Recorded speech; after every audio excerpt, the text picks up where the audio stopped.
Twelfth class के विद्यार्थियों को नमस्कार। विद्यार्थियों, अपने चर्चा का विषय चल रहा है भाषा। जैसा कि हमने पिछले वीडियो में भाषा के विविध रूपों का वर्णन शुरू किया था और हमने पढ़ा था मूल भाषा के बारे में, विभाषा के बारे में और बोली के बारे में।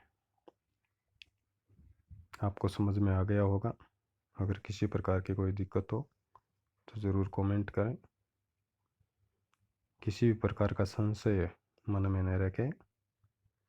तो विद्यार्थियों, भाषा के विविध रूपों में पहला रूप बताया था मूल भाषा का, कि मूल भाषा क्या होती है। याद आया होगा आपको, आपने वीडियो देखा है। उसके बाद पढ़ा था हमने विभाषा का। उसमें मैंने उदाहरण भी दिया था अपनी राजस्थानी भाषा का, कि अपनी राजस्थानी जो भाषा है ये एक विभाषा कहलाती है और इस विभाषा में अनेक बोलियां होती हैं। जैसे अपनी राजस्थानी भाषा है, इसमें बोलियां हो गई मारवाड़ी, मेवाड़ी, हाड़ौती। उसके बाद हमने पढ़ी थी बोली के बारे में, जो सीमित क्षेत्र तक होती है। और आज हम चर्चा करते हैं राजभाषा पर। राजभाषा क्या है? जिस भाषा में सरकार के कार्यों का निष्पादन होता है। कहने का तात्पर्य है कि किसी भी देश में उसकी जो सरकार होती है और सरकार अपने जो समस्त कार्य जिस भाषा में निपटाती है, जिस भाषा में पूर्ण करती है, वो भाषा कहलाती है राजभाषा। कहने का तात्पर्य है कि सरकारी कार्य जिस भाषा में संपन्न होता है वह भाषा राजभाषा कहलाती है। कुछ लोग राष्ट्रभाषा और राजभाषा में अंतर नहीं करते, दोनों को ही समानार्थी मानते। विद्यार्थी, राष्ट्रभाषा और राजभाषा वाला अगर झंझट देखें तो अपने भारत में ही ज़्यादा है, अन्य देशों में हमें बहुत ही कम मिलेगा। ऐसा क्यों है, आपको मैं आगे बताऊंगा। तो राष्ट्रभाषा और राजभाषा को जब हम एक मानते हैं, ये अपनी बहुत बड़ी गलती है, क्योंकि राष्ट्रभाषा अलग होती है और राजभाषा अलग होती है। राजभाषा क्या होती है, मैंने अभी आपको बताया ना, कि सरकार के द्वारा जिस भाषा में अपना कार्य संपन्न किया जाता है वो भाषा राजभाषा कहलाती है। दोनों के अर्थ है वो भिन्न भिन्न होते हैं। राष्ट्रभाषा सारे राष्ट्र के लोगों की संपर्क भाषा होती है। राष्ट्रभाषा क्या होती है? संपर्क भाषा की श्रेणी में आती है और वो पूरे देश में, पूरे राष्ट्र में लागू होती है, तब वो होती है राष्ट्रभाषा। जबकि राजभाषा केवल सरकार के कामकाज की भाषा है। भारत के संविधान के अनुसार हिंदी संघ सरकार की राजभाषा है। विद्यार्थियों, हमें बहुत सी पुस्तकों में ऐसा पढ़ने को मिलता है कि अपने देश की राष्ट्रभाषा हिंदी है। बिल्कुल नहीं। अपने देश में राष्ट्रभाषा हिंदी नहीं होने के पीछे बहुत से तर्क हैं। हिंदी अपनी राजभाषा है, न कि राष्ट्रभाषा। क्योंकि अपनी हिंदी को पूरे राष्ट्र ने स्वीकार नहीं किया।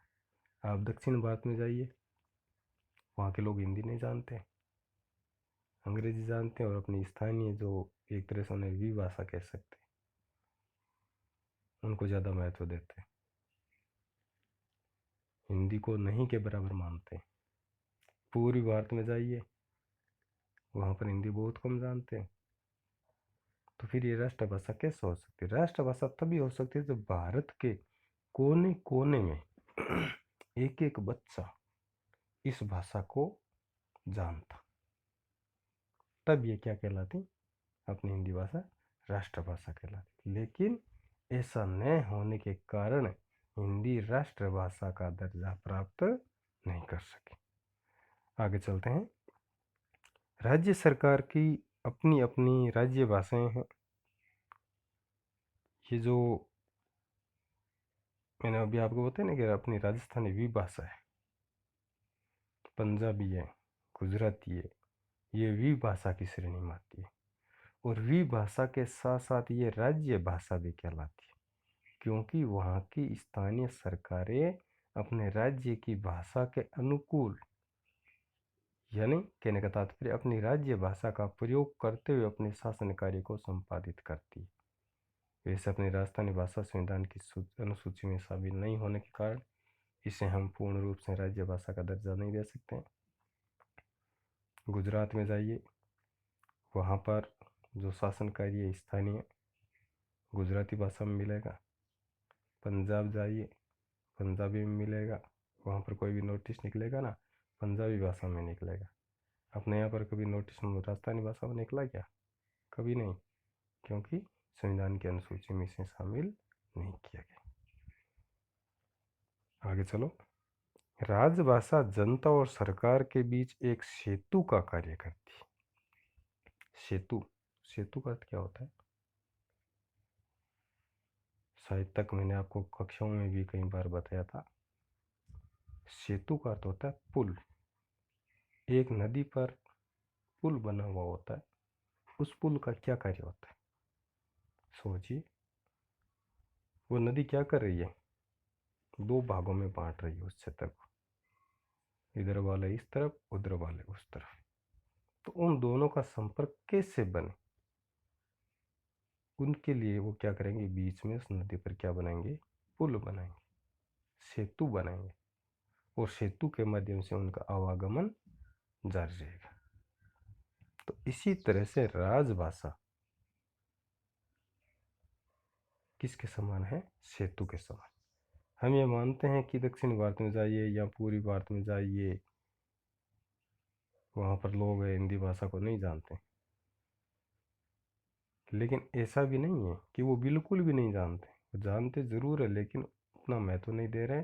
लेकिन संयोग से अगर जैसे मान लो अपने भी चिर परिचित उन क्षेत्र में काम तो करते ही हैं, तो वहाँ पर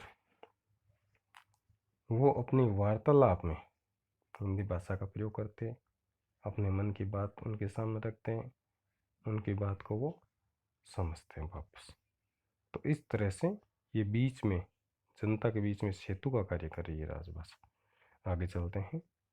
किसी भी स्वतंत्र राष्ट्र की उसकी अपनी स्थानीय राजभाषा उसके लिए राष्ट्रीय गौरव और स्वाभिमान का प्रतीक होती है। विश्व के अधिकांश राष्ट्रों की अपनी स्थानीय भाषाएं राजभाषा है। आज हिंदी हमारी राजभाषा है। तो कहने का तात्पर्य यही है कि हिंदी अपनी राष्ट्रभाषा न होकर के अपनी राजभाषा है। और इसमें आपको यही याद रखना है कि जो राष्ट्रभाषा होती है वो संपूर्ण राष्ट्र को स्वीकार्य होती है, जबकि राजभाषा संपूर्ण राष्ट्र को स्वीकार हो ऐसा जरूरी नहीं है।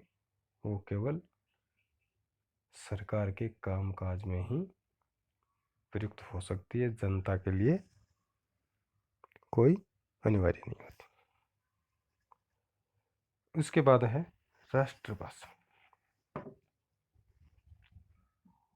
देश के विभिन्न भाषा भाषियों में पारस्परिक विचार विनिमय की भाषा को राष्ट्रभाषा कहते हैं। जैसा राजभाषा के बीच में मैंने आपको बताया ना कि राष्ट्रभाषा केवल लोगों के बीच में विभिन्न भाषा भाषी होते हैं ना, जैसे हम राजस्थान के, हम राजस्थानी अपनी मारवाड़ी बोली को जानते हैं, राजस्थानी भाषा जानते हैं। हम चले गए पंजाब में, वो पंजाबी जानते हैं, और हमें पंजाबी नहीं आती, उन्हें राजस्थानी नहीं आती।